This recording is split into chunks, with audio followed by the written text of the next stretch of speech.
था और first post मेरी ट्रैवलिंग की थी और वहीं से ही वो एक मेरा ब्लॉग पेज आगे चला। जो भी ब्रांड कोलैबोरेट करते हैं उनको पता होता है कि वही काम मुझे बता रहे होते हैं कि जो मैंने करना है, ठीक है। डोंट वाला कोई ऐसा हिसाब होता नहीं है। इसको इंगेज करने के लिए डिफरेंट एक्सपीरियंस करने चाहिए, कंटेंट डिफरेंट बनाना चाहिए ताकि मतलब लोग बोर ना हो ना एक ही चीज़ को देख देख। आइकॉनिक इन्फ्लुएंसर कौन है? बहुत अच्छे लगते हैं ब्लॉग, उनकी वीडियो क्रिएटिविटी, वो she is a very good creator. ये है कि आप फेक फॉलोअर्स तो खरीद लेते हैं, लेकिन ना जब आप अपनी पोस्ट की तरफ जाएंगे ना तो उनकी पोस्ट पे एंगेजमेंट नहीं है। तो वो था 500 का एक फेस वॉश था, ठीक है। वो PR पे आया था और उसके डिलीवरी चार्जेस भी मैंने दिए थे, मुझे आज तक याद है। एक होती है बार्टर कोलैबोरेशन, एक होती है पेड कोलैबोरेशन। अब इसमें डिफरेंस ये होता है। Hello Huma, good afternoon. अस्सलाम वालेकुम, कैसी हैं आप? ठीक है, अल्हम्दुलिल्लाह, आई एम गुड। हुमा कौन है और क्या करती हैं? हुमा कौन है? हुमा एक फ़ैशन इन्फ्लुएंसर है और जिस तरीके से सारे ब्लॉगर्स का जो है वो एक काम चल रहा होता है, वैसे ही मेरा भी काम चल रहा है। और लेकिन मेरा जो क्राइटेरिया है वो थोड़ा सा डिफरेंट है। मेरा फैशन भी है, मेरा ट्रैवलिंग भी है और मेरा फूड का भी है, तो सारे जो है ना इकट्ठे चल रहे होते हैं। ओके, क्या आप अपने ब्लॉग के बारे में कुछ बता सकती हैं और किस चीज़ ने आपको इंस्पायर किया कि ब्लॉगिंग आपने स्टार्ट कर दी? मुझे ज़्यादा फ़ैशन ने ही इंस्पायर किया, बल्कि फ़ैशन ने क्या, मुझे ट्रैवलिंग ने ज़्यादा किया, क्योंकि मैंने जब फर्स्ट अपना स्टार्ट किया था ब्लॉग तो मैंने ट्रैवलिंग ही की पिक्चर से डाला था और फर्स्ट पोस्ट मेरी ट्रैवलिंग की थी और वहीं से ही वो एक मेरा ब्लॉग पेज आगे चला। तो यह है कि मुझे इंस्पायर ट्रैवलिंग ने किया कि मुझे एक ट्रैवल पोस्ट और बड़े एक मज़े की एक कहते हैं ना एक पीछे हिस्ट्री होती है आपके पास, तो एक वो माशाल्लाह बड़े मज़े की एक हिस्ट्री है कि किस तरीके से मेरी ब्लॉगिंग स्टार्ट हुई और क्या सब हुआ। लेकिन मुझे जो इंस्पायर किया वो ट्रैवलिंग ने ज़्यादा इंस्पायर किया कि मुझे काम करना। वो हिस्ट्री क्या है, कुछ ब्रीफ बता सकती हैं हमें? हाँ, क्यों नहीं। कोविड था, सारा कुछ बंद था, ना रेस्टोरेंट्स थे ना कुछ था, तो आई थॉट कि क्यों ना जो है वो अपने ब्लॉग पेज के लिए काम किया जाए। हालांकि मेरा कोई ऐसा कोई ख़ास एक्सपीरियंस तो था नहीं, लेकिन यह है कि बस वो कहते हैं ना कि जब किसी चीज़ में होना होता है तो वो फटाफट से हो जाती है। तो बिल्कुल ये वही चीज़ हुई कि बस फटाफट से एक चीज़ डाली। वो शुक्र है कि मेरी जो फॉलोअर्स हैं उनको पसंद आई, तो आई थॉट कि ये चीज़ आ गई या थोड़ा सा टाइम लगा? नहीं, टाइम लगा, बस 15-20 दिन का काम था बस मेरा। और सिर्फ 20 डेज में ही मतलब मुझे पता चल गया था कि लोगों में काफ़ी इस चीज़ का इंटरेस्ट है और बस वो साथ साथ चलती गई चीज़ें और अल्लाह का शुक्र है आज चीज़ें यहाँ तक आ चुकी हुई हैं। ये ब्लॉगिंग क्या होती है जैसे कि आप करती हैं, ये क्या है, थोड़ा सा ऑडियंस को बताइए। हाँ, बिल्कुल, क्यों नहीं। बल्कि काफ़ी जो होंगे जो बिल्कुल स्टार्ट जिन्होंने बिगनर्स होंगे उनके लिए काफ़ी ये चीज़ अच्छी होगी जो आपने क्वेश्चन पूछा है। उसमें ब्लॉगिंग में ये होता है कि अगर आपको लाइक मैं अगर आपको एग्जांपल देती हूँ, अगर फूड ब्लॉगर्स हैं तो अगर उनको एक रेस्टोरेंट जो है वो बुलाता है कि आपकी प्लीज़ हमारा एक फ़ूड को टेस्ट करें और अपनी ऑडियंस के लिए अपने पेज के ऊपर उस चीज़ को अपने तरीके से पोस्ट करें, तो वो अपने तरीके से आएंगे, उसको पिक्चर्स बनाएंगे, वीडियोस बनाएंगे और उसको अपने तरीके से जो है ना वो पोस्ट करेंगे अपने ऑडियंस के लिए अपने पेजेस पे। उनके लिए वो डिफरेंट प्लेटफॉर्म्स होंगे, वो बेशक वो इंस्टाग्राम होगा, वो यूट्यूब होगा, फेसबुक होगा, वो उनका काम है कि वो किस तरीके से उसको करते हैं और वो मतलब उसको किस तरीके से उन्होंने अपना रिव्यू देना है उस चीज़ का, ये उनका काम होता है और ये इसे ब्लॉगिंग कहते हैं। अब ये ब्लॉगिंग की भी डिफरेंट कैटेगरीज हैं, लाइक फूड ब्लॉगिंग है, ट्रैवल ब्लॉगिंग है, फैशन ब्लॉगिंग है, तो ये मतलब तीनों डिफरेंट कैटेगरी है। कुछ अब हैं जो जिस तरह इन्फ्लुएंसर्स हैं तो वो तीनों को चारों को चीज़ों को इकट्ठा लेके चलते हैं। ओके, सो क्या होता है जो ऑडियंस टारगेटिंग ऑडियंस होती है वो क्या होती है, उन तक रीच कैसे करना होता है, फॉलोअर्स कैसे गेन करने होते हैं, ये गेम क्या है? ये ना आपके इंटरेस्ट पे मतलब लोगों के इंटरेस्ट पे, आप जब फर्स्ट अपनी पोस्ट डाल रहे होते हैं ना तो तक वो इंटरेस्ट जो है वो उनका होता है, वो आप लोगों को पता चल जाता है। जब आप एक मेकअप की अपनी पोस्ट डालेंगे ना तो उन लोगों को किस तरीके से वो पसंद आएगा आपको वहीं से पता चल जाता है। उसमें अकाउंट रीच एक आती है, उसमें ये पता चलता है आपको कि कितनी ऑडियंस ने आपकी ये पिक्चर आपकी वीडियो देखी है और कितने अकाउंट वो रीच कर गया है, तो आपको पता चल गया था लोगों की जो है ना वो किस तरफ जो है वो ज़्यादा अच्छी एक अट्रैक्शन है, लोग किस चीज़ को ज़्यादा देखना चाह रहे हैं, तो आपको वहीं से पता चल जाता है लोगों में क्या इंटरेस्ट है। क्या जो लोग ऑडियंस खरीद लेते हैं, बहुत से सेलिब्रिटीज ऐसे हैं, क्या आप उनके हक में हैं या वो नहीं, रियल जो होते हैं वो ज़्यादा अच्छे होते हैं? इसमें ना एक चीज़ ये है कि आप फेक फॉलोअर्स तो खरीद लेते हैं, लेकिन ना जब आप अपनी पोस्ट की तरफ जाएंगे ना तो उनकी पोस्ट पे एंगेजमेंट नहीं आएगी, क्योंकि वो जो फेक फॉलोअर्स होते हैं ना वो आपको कभी भी आपकी पोस्ट पे एंगेजमेंट नहीं देते, क्योंकि वो तो डमीज होती हैं, ठीक है। वो आपको कभी आपकी जो रियल फॉलोअर्स होंगे, आपकी जो रियल ही ऑडियंस होगी, वही आपको पोस्ट पे एंगेजमेंट देगी, वही आपको पोस्ट पे कमेंट्स देगी, वही आपको व्यूज देगी, वही आपको अकाउंट रीच देगी, इंप्रेशन देगी, जो भी देगा वो सारा आपको आपकी रियल ऑडियंस देगी। Okay, nice information. अच्छा, ये बताएं कि आपका बिलोंग कहाँ से है, कुछ एजुकेशन बैकग्राउंड के बारे में भी हमारे ऑडियंस को बताइएगा। जी जी ज़रूर, क्यों नहीं। मैं पिंडी से ही बिलोंग करती हूँ, बाय बर्थ मैं पिंडी से ही हूँ। और जहाँ तक मेरी एजुकेशन की बात है, मैंने BSc डबल मैथ्स स्टार्ट्स की हुई है, BEd किया हुआ है, MAd किया हुआ है। तो ये मेरा जो है वो एक एजुकेशन से है सारा बिलोंग। जैसे कि आपने कहा आपने ट्रैवलिंग से स्टार्ट लिया था, सो ट्रैवलिंग करते हुए आपने कुछ एंजॉय किया, कोई अच्छा एक्सपीरियंस रहा और कुछ बैड एक्सपीरियंस रहा, वो भी शेयर कर दें हमसे। बिल्कुल, देखिए आप जो भी काम कर रहे होते हैं ना, अच्छे एक्सपीरियंस और बैड एक्सपीरियंस सारा कुछ साथ साथ चल रहा होता है। तो ट्रैवलिंग में बहुत एंजॉय किया हुआ है, क्योंकि हमारा एक होता था कि हम लोग फीमेल ग्रुप एक लेके जाते थे। फीमेल ग्रुप का ये होता है कि आप बड़ी इंजॉयमेंट करते हैं, आपका खासतौर पर अगर आपका फ्रेंड्स ग्रुप हो। तो यह है कि हम लोगों ने बहुत सारे नॉर्दर्न एरियाज देखे, हुंजा देखा, नारंग का गान देखा, बहुत सारी जगह हम लोगों ने इकट्ठी देखी हैं। बैड एक्सपीरियंस भी ऑब्वियसली साथ साथ चलते रहते हैं, लड़ाइयाँ भी होती हैं, झगड़े भी होते हैं, लेकिन ये सारी चीज़ें ना इस चीज़ का हिस्सा होती हैं। बैड मूड्स को कैसे हैंडल कर लेती हैं? बैड को उसको मैं ना कोशिश ये करती हूँ कि अगर बैड हो ना तो उसको पॉजिटिव में लिया जाए। अगर आप उसको सोचें ना कि नेगेटिव, उसको नेगेटिव लेके चलना है, तो आपके हमेशा आप कभी नेगेटिव अगर लेके चलेंगे आप कभी उस चीज़ को ठीक नहीं कर सकेंगे। आप हमेशा सोचते रहेंगे उस चीज़ के बारे में, ये हुआ वो हुआ। आप ठीक है, आप अगर आपको किसी ने कहा भी है कुछ तो आप उसको रहने दें, ठीक है, हो जाएगा, वक्त के साथ साथ ठीक हो जाती हैं चीज़ें। बिल्कुल ऐसा ही है। Favourite travel experience of all time? Narang का गान बेस्ट ट्रिप था, क्योंकि मैं 3 से 4 दफ़ा जा चुकी हूँ, लेकिन मैंने जब भी नारंग का गान का एक ट्रिप लिया ना, बहुत मज़ा आता है। ऐसा लगता है हमेशा नया ही एक एक्सपीरियंस होता है, तो बहुत अच्छा लगता है नारंग का गान जाके। कौन सा फैशन ऐसा है जिसको आप बहुत पसंद करती हैं, आपका कंफर्ट लेवल है, कौन सा फैशन आप उसको फॉलो करती हैं? जो मुझे सबसे ज़्यादा पसंद है ना, मुझे फ्रॉक चूड़ीदार पजामा या फ्रॉक ट्राउज़र और विद दुपट्टा ऑलवेज मेरा हमेशा फेवरेट होता है। मेरी कोशिश होती है मैंने यही पहना हुआ हो। सो आपका ये पर्सनल स्टाइल कह सकते हैं हमें से? आप बिल्कुल, आप पर्सनल बिल्कुल कह सकते हैं। और अगर आप मेरा पेज भी देखेंगे ना तो मोस्टली यही ड्रेसिंग नज़र आ रही होती है, क्योंकि मुझे बड़ी पसंद होती है। करती मैं हर तरीके की ड्रेसिंग हूँ, लेकिन मोस्टली मेरी यही ड्रेसिंग चल रही होती है। ओके, आप अपनी शॉपिंग कहाँ से ज़्यादातर करती हैं? मेरी शॉपिंग हर जगह से होती है। जहाँ मुझे कोई चीज़ अच्छी लग जाए और मुझे लगे कि हाँ ये चीज़ अच्छी लगेगी पहनी हुई, मैं वो वहाँ से ले लेती हूँ। हमारी प्रीटी गर्ल्स को बता दें कि कौन सा फैशन इस फॉल या विंटर में इन होने वाला है?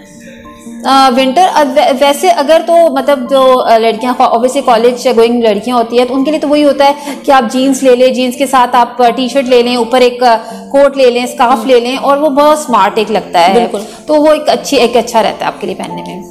ओके, ज़्यादा इन्वेस्ट किन चीज़ों पर करती हैं? मेकअप, बैग, शूज़, क्लॉथ्स, किस पर? मेरी इन्वेस्टमेंट है इन सारी चीज़ों पे। देखिए, आप जब फैशन ब्लॉगिंग कर रहे होते हैं तो डेफिनेटली इन चीज़ों के बगैर आपका गुजारा नहीं है। तो आपके कपड़े भी आप लोगों ने लेने हैं, आपने बैग भी लेना है, आपने मेकअप पे भी काम करना है, तो ये सब चीज़ें साथ साथ चलती हैं। इन्वेस्टमेंट सब पे इकट्ठी चीज़ों पे चलती है। दिल किस पे आता है ज़्यादा? कपड़ों पे। बिल्कुल, obviously. How do you define fashion? Fashion कैसे करेंगे आप इसको? फैशन को डिफाइन कैसे? फैशन आपका हर तरीके का होता है। देखिए, फैशन आपने कपड़ा किस तरीके से पहना हुआ है, आपने कपड़े को किस तरीके से कैरी किया हुआ है। अगर मैं इसको इस लफ्ज़ में बोलूँ ना, किस तरीके से कैरी किया हुआ है, आपने किस तरीके से उसको मैच किया हुआ है कपड़े को, आपने उसको किस तरीके से स्टाइल किया हुआ है, दुपट्टे का क्या स्टाइल है, ये हर चीज़ फैशन में आती है। आपने उसका मेकअप कैसे किया हुआ है, सॉफ्ट किया हुआ है, आपने उसके साथ आइस को किस तरीके से किया हुआ है, ये हर चीज़ फैशन में आती है। बिल्कुल। क्या आपको PR आते हैं? कितना चार्ज करती हैं? हाँ, ये एक है क्वेश्चन। ये डिफरेंट चार्जेस होते हैं। PR डेफिनेटली PRs तो बहुत सारी आती हैं, और ये चीज़ तो जब भी फैशन ब्लॉगर्स होंगे या इन्फ्लुएंसर्स होंगे उनके साथ ये चीज़ चलती है, और रेट जो है वो हर एक का डिफरेंट होता है। चलें सबसे चीपेस्ट बता दें। सबसे चीपेस्ट बता दूँ? स्टार्टिंग आपके कहाँ से होते हैं, चलिए ये बता दें।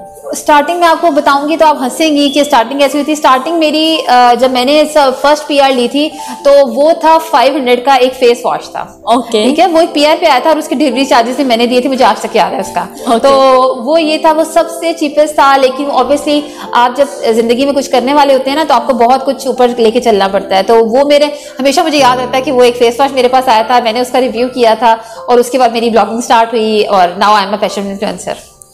और सबसे ज़्यादा अब तक चार्ज किससे किया? सबसे ज़्यादा चार्ज किससे किया? बैग कंपनी के साथ था, और काफ़ी अच्छा एक कोलैबोरेशन था मेरा। ओके, कोई आइडिया देना चाहेंगे? It's round about 50,000 actually. Okay, आपका फेवरेट आइकॉनिक इन्फ्लुएंसर कौन है? आइकॉनिक इन्फ्लुएंसर कौन है? या मुझे लारेब रहीम के बहुत अच्छे लगते हैं ब्लॉग, उनकी वीडियो क्रिएटिविटी, वो she is a very good content creator. कितने फॉलोअर्स होने चाहिए कि पीआर मिल सके, और क्या खुद भी ब्रांड्स को अप्रोच करना पड़ता है?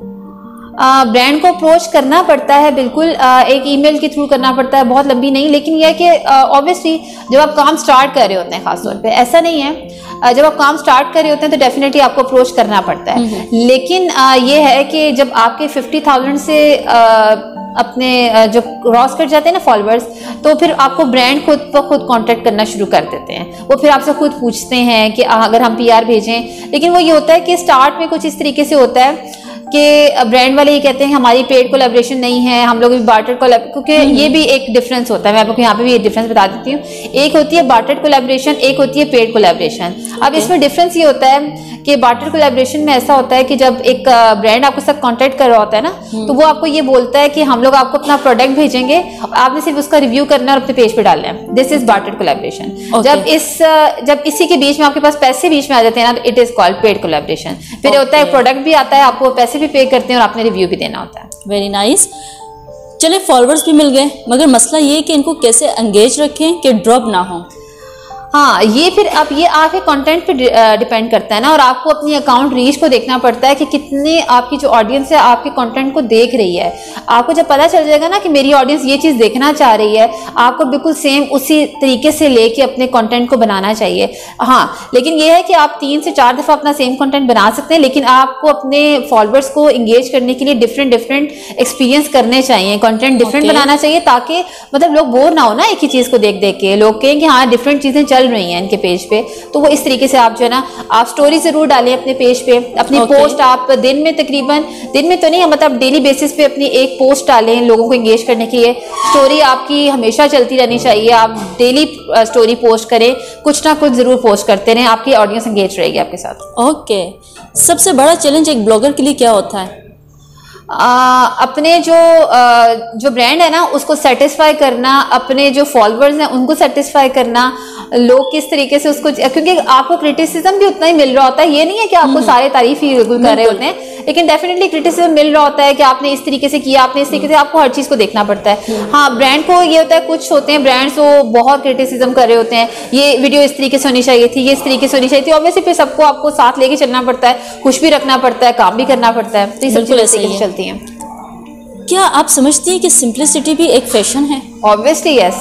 मतलब अब अगर मैं अपनी बात करूं तो मैं घर में अगर हूं तो मैं बिल्कुल, मैं कोशिश करूंगी मैं सब कुछ लिपस्टिक्स वगैरह मेकअप उतार के बिल्कुल हूं, तो मैं बिल्कुल सिंपल, और कुछ लोग बिल्कुल सिंपल बहुत ज़्यादा खूबसूरत लग रहे होते हैं, तो ऐसा है, बिल्कुल है, ये भी एक फैशन है।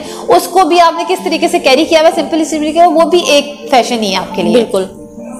How many times a week do you post? मैं तो डेली पोस्ट करती हूँ, ये वीक वाला तो काम ही नहीं है, मतलब डेली मेरी कभी 2 पोस्ट भी हो जाएंगी, 3 भी हो जाएंगी, लेकिन डेली बेसिस पे, क्योंकि जब ऑडियंस को आपने एंगेज करना है तो आपको पोस्ट डेली बेसिस पे करनी पड़ेगी। आपकी ऑडियंस, वरना आपकी ऑडियंस वो आपके साथ टूट जाती है, वो फिर आपके साथ काम नहीं कर सकती है, फिर वो ही कहते हैं कि ये तो काम कर ही नहीं रहे हैं, तो फिर कैसे इनके साथ एंगेज करेंगे, इस वजह से। ओके, आप कौन सी वेबसाइट को ज़्यादा फॉलो करती हैं ब्लॉग्स पढ़ने के लिए? ब्लॉग्स पढ़ने के लिए या तो मैं बहुत ज़्यादा नहीं, क्योंकि मैं अपना ही कर रही होती हूँ, तो सब मैं बहुत ज़्यादा इन वेबसाइट्स के साथ नहीं एंगेज होती ब्लॉग्स के लिए। ओके, हाँ, मैं अपने आप को फ्यूचर में कहाँ देख रही हैं? फ्यूचर में कहाँ देखेंगे, फिलहाल तो जो मैं कर रही हूँ, मैं अपने फ्यूचर को भी इधर ही से देख रही हूँ, क्योंकि आपने कभी इतना फ्यूचर में देखा नहीं होता कि आप क्या कुछ कर रहे होंगे, लेकिन जो भी होगा इंशाल्लाह अच्छा ही होगा। इसी चीज़ को आगे लेके चलूंगी तो ऑब्वियस इंशाल्लाह अच्छा ही होगा इंशाल्लाह। आपकी आइडियल वर्किंग एनवायरनमेंट कौन सा है? मेरा घर। ओके, तो मैं घर से काम कर रही होती हूँ, तो मुझे बड़ा एक सुकून रहता है घर से काम करने में, तो मैं घर पर ही होती हूँ, तो इससे ज़्यादा मैं घर पे ज़्यादा सुकून में रहती हूँ। ओके, सोशल मीडिया ब्लॉगर या इन्फ्लुएंसर कौन कौन से मीडियम हैं? इंस्टाग्राम, टिकटॉक, यूट्यूब या कोई और ऐप? सारे अपनी जगह पे बेस्ट हैं। अब टिकटॉकर्स के लिए ऑब्वियसली एक अपना प्लेटफॉर्म है, लेकिन अगर आप ब्रांड्स के साथ कांटेक्ट करना चाह रहे हैं, अगर आप उनके साथ इंगेज करना चाह रहे हैं, आप अगर इस वक्त आप मार्केट के साथ इंगेज करना चाह रहे हैं, तो डेफिनेटली मैं ज़रूर ये बोलूँगी इंस्टाग्राम। ओके, आप कमेंट्स या डीएम्स वगैरह को रीड करती हैं? बिल्कुल करती हूँ, और आप बिलीव करें कि मैं अपने हर कमेंट, जितने मुझे लोग कमेंट कर रहे होते हैं, क्योंकि ये उन लोगों का प्यार होता है जो आपकी तारीफ कर रहे होते हैं या आप लोगों से कुछ पूछ रहे होते हैं, तो मेरी तरफ से पूरी कोशिश होती है हर कमेंट को रिप्लाई करूँ, मैं हर कमेंट को रिप्लाई करती हूँ। डीएम सारे डीएम्स नहीं, बट मेरी कोशिश ये होती है कि मैं डीएम सारे पढूं।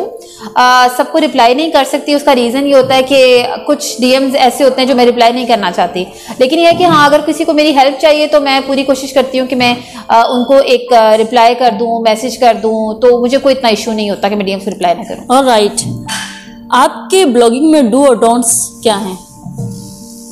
डू और डोंट्स क्या हैं? ये है कि मेरी तरफ से कोशिश होती, मैं असल में मेरे साथ जो भी ब्रांड कोलैबोरेट करते हैं उनको पता होता है कि वही काम मुझे बता रहे होते हैं कि जो मैंने करना है, ठीक है। डोंट वाला कोई ऐसा हिसाब होता नहीं है, सारा कुछ अच्छे तरीके से यही सब कुछ चल रहा होता है। आखिर में हमारे फॉलोअर्स को क्या मैसेज देंगी? मैं आपके फॉलोअर्स को यही मैसेज दूंगी, अच्छा सोचें, अच्छा करें, पॉजिटिव सोचेंगे पॉजिटिव आपको मिलेगा, नेगेटिविटी मत फैलाएं।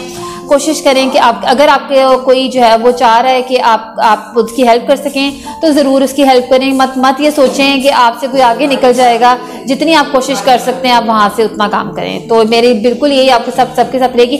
और दूसरी बात यह है कि अगर आप इन्फ्लुएंसर्स को वो करते हैं, फॉलो करते हैं, तो उनकी चीज़ों को भी लेके फॉलो करें। आप जितना फॉलो उन लोगों को करेंगे उतना आप लोगों की जो डेली रूटीन है ना वो अच्छी रहेगी और सुकून में रहेगी। तो उनको फॉलो भी करें, पॉजिटिविटी फैलाएं, सब कुछ अच्छे तरीके से करें।